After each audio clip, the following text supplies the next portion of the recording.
오늘은 길거리 캐스팅이라는 제목으로 주일 메시지를 나누겠습니다.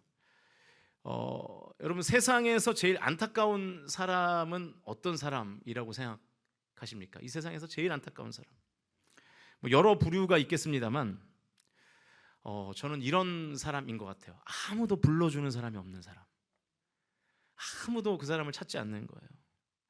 아무도 불러주지 않아서 할 일이 없는 것만큼 안타까운 일이 없죠. 여러분, 할 일이 없는 사람은 두 부류가 있습니다. 첫 번째는 은퇴를 해서 할 일이 없는 분들이 계세요. 이거는 괜찮아요. 왜냐하면 열심히 일생 동안 일을 하다가 이제 은퇴해서 안식하는 기간이기 때문에 일이 없어 쉬는 분들, 이거 괜찮죠. 좋은 거죠. 그런데 열심히 현역으로 일을 해야 되는데 아무도 나를 불러주지 않아서 일을 할 수 없다면 그것만큼 안타까운 경우가 없죠. 목회자들도 마찬가지예요. 목회를 잘 마치고 은퇴해서 더 이상 이 목양해야 될 성도가 없고 목회해야 할 교회가 없는 것은 그래도 좀 힘들다고는 하던데 그래도 괜찮아요. 왜냐하면 사명을 완수하고 안식하는 거니까요. 그런데 어떤 교회도, 내가 지금 현역인데 어떤 교회도 날 불러주지 않아서 목회를 못하는 목회자들이 지금 우리가 사는 이 시대에도 점점 많아지고 있다는 것이 안타까운 일이죠. 그래서 목회가 아니라 다른 일을 찾는 거죠. 제가 최근에 아는 어떤 목회자를 신정초등학교에서 만났습니다. 아는 채를 못했어요. 여러 교회 이력서를 냈는데 어떤 교회도 불러주지 않아요. 저한테도 전화가 몇 통 왔는데, 그래서 이제 학교에서 뭘 배달하는 일을 하더라고요. 안타까운 일이죠. 그 일을 해서 안타까운 게 아니라 하나님께 목사로 부름을 받았는데 목회자로서 그 목회를 감당하지 못한다는 사실이 안타까운 거죠. 그래서 여러분, 우리는 끊임없이 누군가가 날 불러주기를 소망합니다. 학교가 날 불러주기를 바라고요. 이제 학교를 졸업하면 직장이 날 불러주기를 바라고, 또 이성이 날, 퀸카와 같은 이성이 날 불러주기를 바라죠. 그런데 이제 결혼하면 꽝이라는 걸 깨닫게 되는데, 어쨌든 그러니까 누군가가 날 불러준다는 것은 여러분 사실은 인생이 바뀌는 사건입니다. 그래서 여러분, 요즘은 덜한데 예전에는 연예인들이 길거리 캐스팅을 당했잖아요. 그죠? 길거리에 명동이나, 명동은 너무 이제 옛날 지역인가요? 강남역, 이태원, 홍대 이런 데를 돌아다녔는데 어느 날 이 엔터테인먼트 회사의 캐스팅 담당자들이 자기를 부르는 거예요. 그래서 일반인이 한순간에 연예인이 되고 인생이 완전히 달라지는 거죠. 여러분, 제가 놀라운 소식을 하나 전하면, 저도 캐스팅 됐던 거 아세요? 아무리 생각해도 그 정도의 외모는 아닌데 라고 생각하시는 것 같은데, 물론 외모로 캐스팅된 건 절대 아니고요. 제가 울산 오기 전에 이한이가 잘하는 모습을 좀 이렇게 오래 간직하고 싶어서 영상을 촬영해서 유튜브에 올린 적이 있습니다. 구독자가 굉장히 많았어요. 자그마치 44명이었어요. 약간 조롱처럼 들리긴 하네요. 지금도 이 채널이 그대로 살아 있습니다. 제가 19개 영상 정도를 이제 올리고 있을 때였는데, 그때 19개 정도 영상을 올리고 이제 여러분이 저를 부르셔서 이제 울산에 왔잖아요. 울산에 오고 한 달이 안 됐던 때였던 것 같아요. 전화가 한 통 와서 받았더니 MBC라는 거예요. 울산 MBC 말고 서울 MBC. MBC 다큐멘터리를 하나 준비하고 있는데, 서울이나 수도권이 아니라 좀 지방에서 어린 자녀를 키우는 부모들을 인터뷰하고 싶다는 거예요. 그래서 저한테 연락이 왔어요. 유튜브를 보고 저보고 MBC 방송국으로 오라는 거예요. 와서 이제 좀 인터뷰를 하겠다는 거예요. 이 정도면 캐스팅 당한 거 맞죠? 길거리 캐스팅은 아니지만 제가 아마 MBC도 가고 유튜브도 더 열심히 했으면 아마 하준파파처럼 될지도 몰라요. 하준파파 아시는지 모르겠어요. 새롭게 와서도 나오고 막 그러는데, 제가 왜냐하면 제 유튜브 채널 이름이 시골파파였거든요. 시골에서 이렇게 애 키우는 모습 이런 거 보여주고 그랬는데, 아무튼 이제 캐스팅 전화가 와서 제가 그랬거든요. 아니, 이렇게 도시가 아니라 이렇게 약간 지방에서 아이들을 키우는 그런 모습을 인터뷰하고 싶은 거 아닌가 그랬더니 맞대요. 그래서 제가 그랬어요. 그 담당자한테, 어떡하죠? 제가 도시로 와버렸는데요. 그랬어요. 울산광역시 도시로 와버렸는데요 라고 말했더니 다음에 연락드린다 그러더니 지금까지 연락이 없어요. 하지만 어쨌든 캐스팅된 거는 맞죠.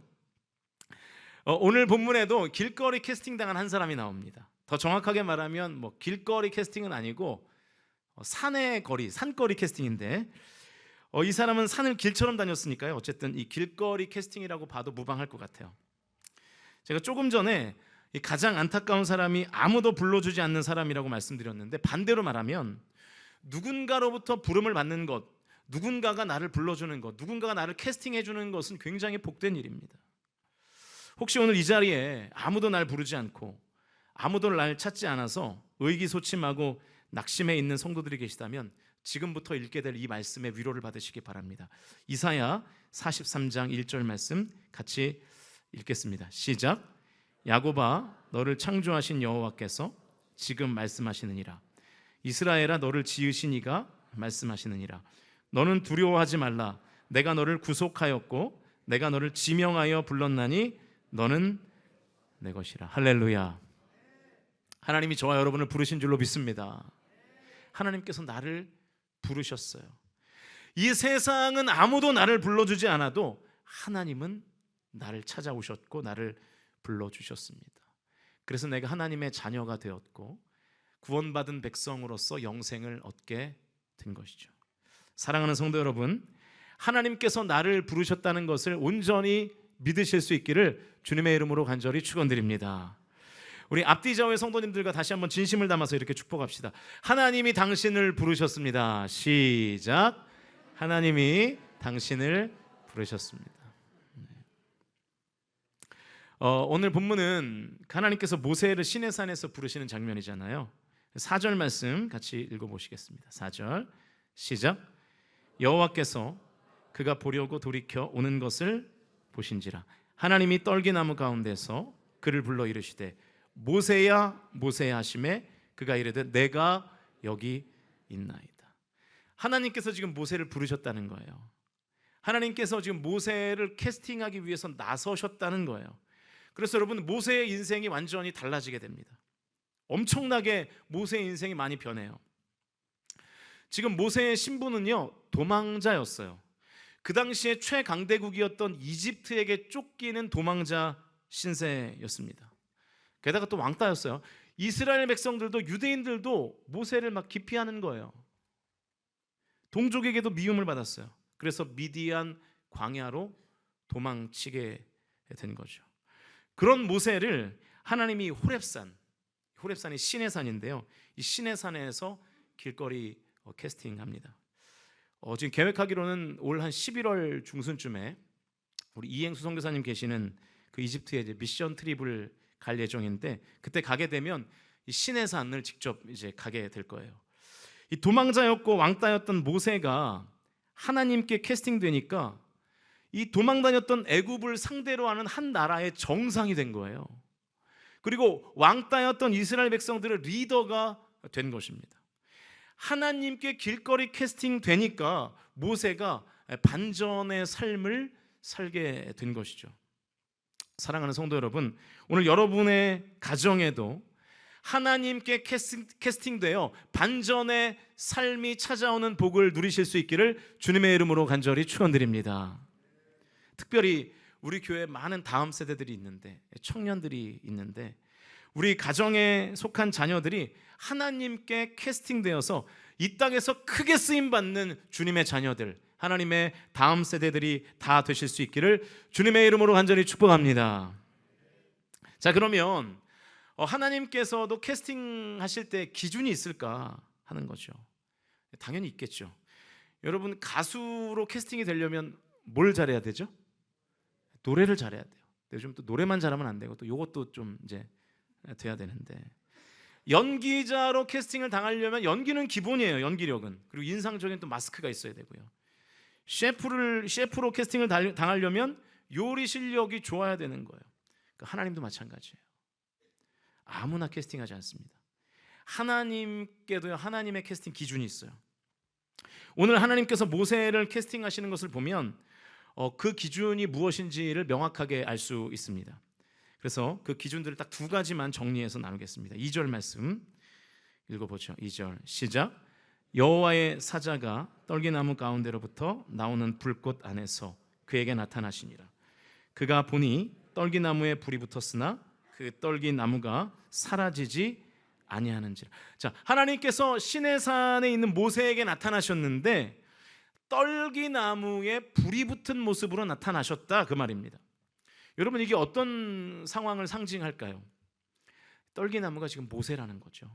떨기나무 같은 모세에게 하나님께서 이 사명의 불을 붙여주시는 이야기가 바로 오늘 본문인 거예요. 자, 그러면 떨기나무는 어떤 나무일까 하는 거예요. 사실은 이 떨기나무는 나무라고 보기가 어려운 나무입니다. 여러분, 나무를 영어로 뭐라 그러죠? 이 정도는 다 아시죠? tree라고 하잖아요. tree. 그런데 오늘 본문을 영어 성경으로 보면 tree가 아니라 bush라고 되어 있어요. bush. bush는 나무라기보다는 덤불에 가까운 표현입니다. 우리가 가시덤불 할 때 그 덤불. 큰 나무, 뭐 거목처럼 웅장하고 쓸모 있는 그런 나무가 아니고요. 제가 사진을 찾아왔는데 보여주시면 이게 떨기나무랍니다. 그러니까 뭐 사실은 나무라고 하기는 조금 어렵죠. 아주 볼품없고 어디 쓸 데도 없는 그런 나무가 바로 떨기나무예요. 제가 어떤 글을 찾아보니까 이 부시와 트리가 기준이 있대요. 다르대요. 부시는 3m 이하의 키가 작고 장가지가 많아서 이 볼품이 없는 나무를 부시라고 부르고요. 반면에 트리는 키가 최소한 3m 이상이 되고 굵은 줄기를 가져서 아주 볼품이 있고 그리고 나무 제목으로 쓰기에 유용한 나무를 트리라고 부른답니다. 그런데 왜 하나님은 자신을 나타나실 때 멋있는 트리에 드러나지 않으시고 이 볼품 없는 부시에 나타나셨을까 하는 것이죠. 바로 여기에 하나님의 캐스팅 기준이 있는 거예요. 모세는요, 트리가 아니었어요. 부시였어요. 생각해 보세요. 우리는 모세를 상상할 때 무슨 홍해를 가르고 출애굽의 지도자로 지팡이를 들고 있는 멋있는 이미지만 연상하지만 사실 오늘 본문의 시점에는 이집트를 피해서 광야로 도망온 범죄자에 불과했습니다. 도망자에 불과했어요. 동족들에게도 배척당하는 왕따에 불과했다고요. 그러니까 모세는 나무가 아니었어요. 부시였어요. 덤불이었어요. 떨기나무였습니다. 그런데 하나님께서 그 덤불 같은 그 떨기나무 같은 모세를 캐스팅하신 거예요. 떨기나무 같은 모세에게 불이 임한 것입니다. 그리고 떨기나무 같은 모세에게 출애굽의 리더를 세우시는 하나님의 은혜가 임한 것이죠. 이게 하나님의 첫 번째 캐스팅 기준입니다. 하나님의 첫 번째 캐스팅 기준은 뭐냐면 일단은 조건이나 실력을 안 보신다는 거예요. 이 기준을 가지고 계신다는 거예요. 조건이나 실력은 하나님이 고려하시는 캐스팅 기준이 아닙니다.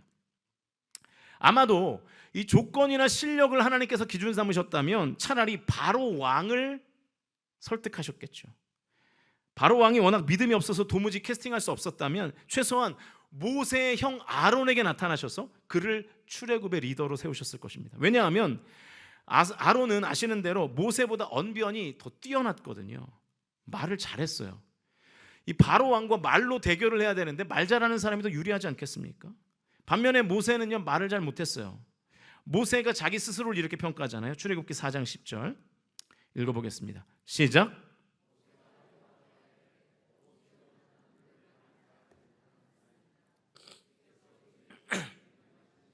역시 그러하니 나는 입이 뻣뻣하고 혀가 둔한 자니. 모세가 자기 스스로를 입이 뻣뻣하고 혀가 둔한 사람이라는 거예요. 그 발음이 막 꼬이는 거예요. 저처럼 막 꼬여요. 그러니까 어떤 조건이나 실력이 캐스팅의 기준이었다면 아마도 모세가 아니라 아론을 택했겠고 더 많은 능력을 가진 다른 사람을 선택했을 겁니다. 이 고린도전서에 보면 하나님께서 아예 캐스팅 기준을 이렇게 못 받고 계세요. 고린도전서 1장 27절부터 29절까지의 말씀, 우리 좀 길지만 다 같이 읽겠습니다. 시작. 그러나 하나님께서 세상의 미련한 것들을 택하사 지혜 있는 자들을 부끄럽게 하려 하시고 세상의 약한 것들을 택하사 강한 것들을 부끄럽게 하려 하시며 하나님께서 세상의 천한 것들과 멸시받는 것들과 없는 것들을 택하사 있는 것들을 패하려 하시나니 이는 아무 육체도 하나님 앞에서 자랑하지 못하게 하려 하심이라. 이게 그 말이잖아요. 하나님은 조건이나 실력으로 캐스팅하지 않는다는 뜻이에요. 하나님은 출신 성분을 기준 삼지 않으십니다. 얼마나 잘하는지 그게 별로 안 중요한 거예요. 안 중요한 정도가 아니라 오히려 조건이 좋은 사람, 실력이 좋은 사람을 꺼리세요. 왜 그러시냐면 마지막 그 고린도전서 1장 29절에 답이 있어요. 자랑할까 봐. 내가 실력이 출중하다고 생각하는 사람은 내 자신의 실력으로 내가 여기까지 왔다고 생각하니까 하나님이 가려지는 거죠. 그래서 일부러 조건 좋고 실력 좋은 사람들은 캐스팅하지 않으십니다. 이 첫 번째 사실이 우리에게 소망이 되죠. 여러분, 우리 모두에게는요 다 떨기나무 컴플렉스가 있습니다. 외모 때문에, 이 학력 때문에. 특별히 목사님들이 이 학력 컴플렉스가 심해요. 저는 지금 그 박사학원 중퇴입니다. 제가 우리 교회 오기 전에 그 용인에 있는 박사과정 그 한 학기 딱 했는데 여러분이 부르셔가지고 울산에서는 도무지 용인까지 갈 수가 없어요. 그래가지고 이제 그게 뭐 3년인가 그 기간이 있더라고요. 그 안에 다시 복학을 해야 이게 다시 인정이 되는데 지금 복학을 안 해가지고 지금 제적됐어요. 학력 컴플렉스가 없는데 많은 목사님들이 학력 컴플렉스를 가지고 있죠. 또 가정 배경, 뭐 성격, 돈, 뭐 직업, 또 뭐 자식, 우리는 이렇게 다 나름대로의 떨기나무 컴플렉스를 가지고 있는 거예요. 그래서 열등감을 가지고 살아요. 그런데 여러분 기억하세요. 아무리 떨기나무 같이 부족한 사람도 하나님의 불이 임하면 하나님께 캐스팅되어 이 땅의 각 영역에서 쓰임받는 인물로 서게 될 줄로 믿으실 수 있기를 주님의 이름으로 축원드립니다. 여러분의 자녀들 걱정되시죠? 얘가 대체 뭘 먹고 어떻게 살려나? 하나님의 불이 임하기를 기도하십시오. 하나님께 캐스팅되기를 기도하세요. 이 피카소의 조각 중에 황소머리라는 유명한 작품이 있다면서요. 저는 잘 모르는데 보여주시면 이 작품인데, 여러분 피카소의 작품이니까 얼마나 비싸겠어요, 그죠? 감히 뭐 사실은 뭐 값을 매길 수 없는 그런 작품 아니겠습니까? 그런데 이 명작의 재료가 뭔지 아세요? 쓰레기장에서 주워온 버려진 자전거였대요. 버려진 자전거를 가지고 저 명작을 만들어냈고, 저게 뭐 얼마인지 뭐 감히 그 값어치를 계산할 수도 없는 거죠.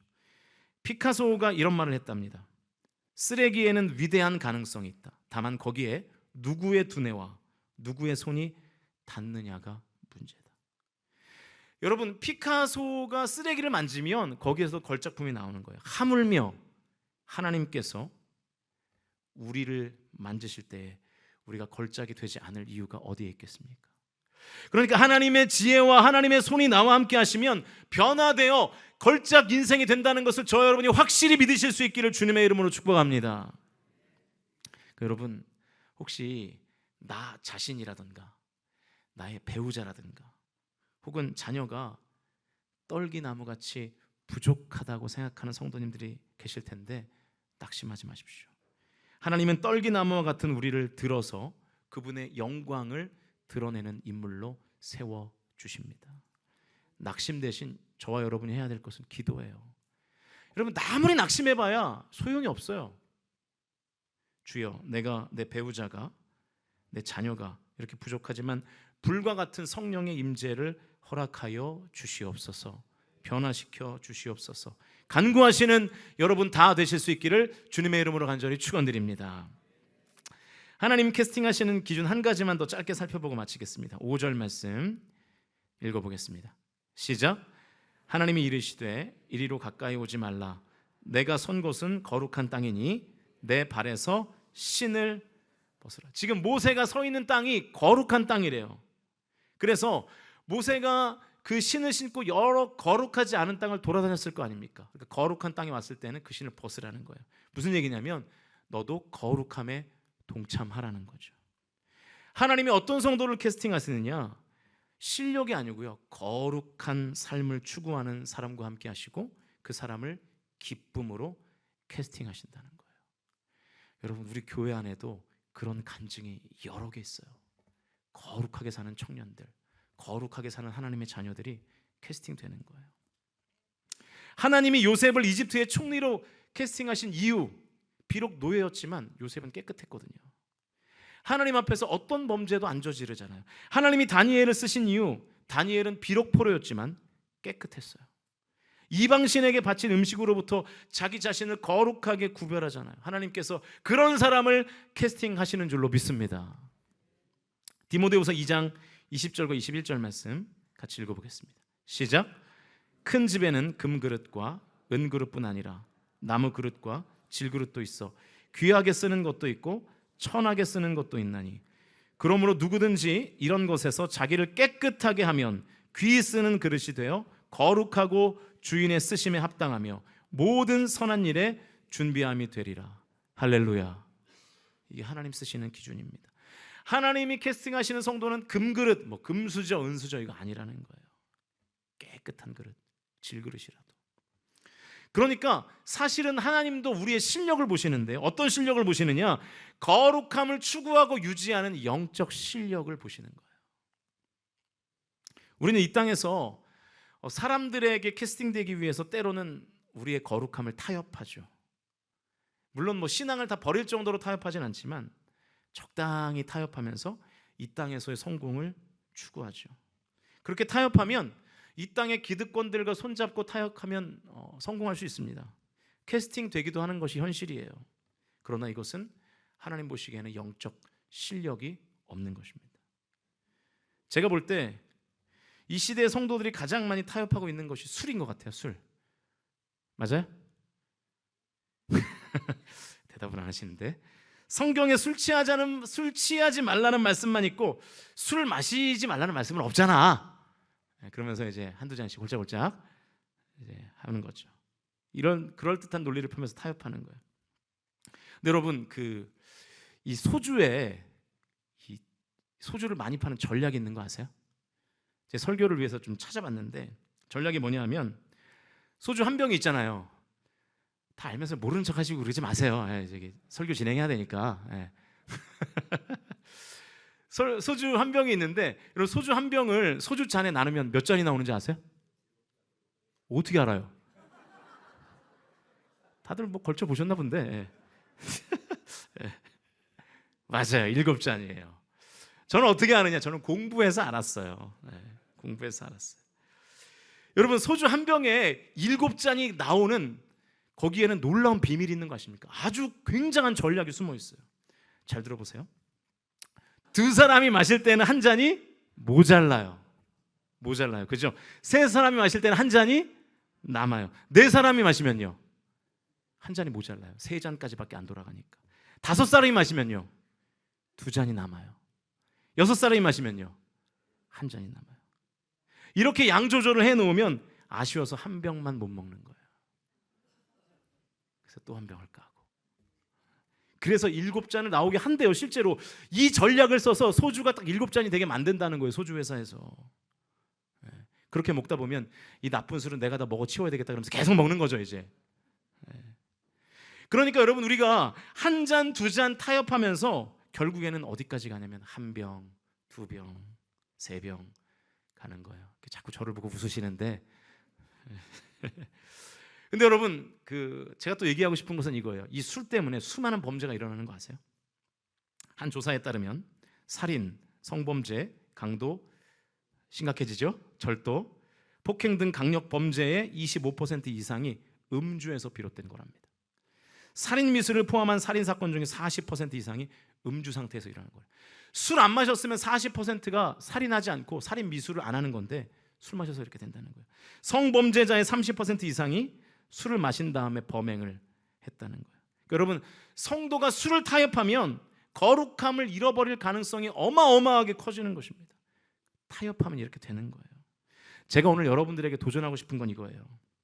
그렇게 타협하면 이 땅에서 조금 더 잘 먹고 잘 살 수 있는 가능성이 올라가는 것도 사실이에요. 그러나 그렇게 거룩함을 조금씩 내어주면서 이 땅의 기득권자들에게 캐스팅을 당하는 것보다 제가 여러분에게 도전하고 싶은 것은 그것을 과감히 끊어내고 하나님께 캐스팅되기를 도전하라는 것입니다. 영적 실력을 기르셔서 하나님 앞에 끝까지 거룩함을 지키면서 하나님께 캐스팅되기를 소망하는 저와 여러분이 다 되실 수 있기를 주님의 이름으로 축원드립니다. 이제 말씀을 정리하겠습니다. 여러분 제가 오늘 본문을 이렇게 가만히 묵상하면서 보니까요, 또 성경 전체를 이렇게 가만히 생각해 보니까 하나님만 우리를 캐스팅하는 건 아니시더라고요. 사탄도 우리를 캐스팅하더라고요. 베드로전서 5장 8절 중간 부분부터 읽겠습니다. 시작. 너희 대적 마귀가 우는 사자같이 두루다니며 삼킬 자를. 마귀도 사탄도 우리를 캐스팅하려고 대기하고 있다는 거예요. 그런데 왜 우리를 찾냐면, 왜 우리를 캐스팅하냐면 거기 답이 있어요. 삼키려고 잡아먹으려고 캐스팅한다는 거예요. 제가 이 말씀을 어떻게 좀 성도님들에게 쉽게 설명하면 좋을까를 한 주간 이렇게 연구했어요. 뭐 제가 하는 일이니까. 낚시로 설명하면 쉽겠구나. 낚시 좋아하는 분들 계시죠? 낚시 용어 중에도 여러분 캐스팅이라는 단어가 있는 거 아시죠? 캐스팅이 뭐냐면 물고기가 딱 미끼를 물었을 때 낚시채를 확 잡아당기는 행동을 캐스팅이라 그래요. 저 그림처럼, 저 사진처럼. 마귀가 딱 저렇게 하는 거예요. 자, 질문. 미끼는 누가 무는 겁니까? 네? 누가 무는 거예요? 미끼. 내가 무는 거죠. 내가. 물고기가 무는 거죠. 물고기가 자발적으로 미끼를 무는 거예요. 맞아요? 틀려요? 맞죠. 누가 저 미끼를 물라고 등 떠민 적이 없어요. 그러니까 자기가 자발적으로 유혹을 당해서 무는 거예요. 그러니까 여러분, 우리도 마찬가지예요. 사단이 유혹하지만 그 유혹에 넘어가는 것은 바로 나야, 나. 그러니까 유혹에 빠지게 놔뒀다고 하나님을 원망하지 마세요. 자발적으로 가서 물면 하나님이 캐스팅할 뿐이에요.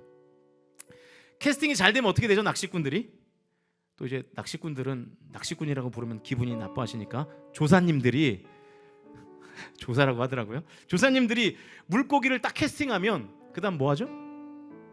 회쳐 먹거나, 그죠? 매운탕 끓여 먹거나 둘 중에 하나잖아요. 물론 가끔 놔주는 분들 계시지만 똑같아요. 마귀와 삼키는 거예요. 먹는 거예요. 그러나 하나님께 캐스팅되면 삼켜지는 것이 아니라 삼아주십니다. 하나님께 캐스팅되면 하나님께서 나를 자녀 삼아주시고요, 하나님의 제자 삼아주시고, 하나님의 자녀로, 하나님의 제자로, 하나님의 군사로, 하나님의 동역자로 삼아주시는 줄로 믿습니다. 여러분, 우리가 사탄에게 캐스팅 당하느니 하나님께 캐스팅 되셔야 되는 거 아니겠습니까?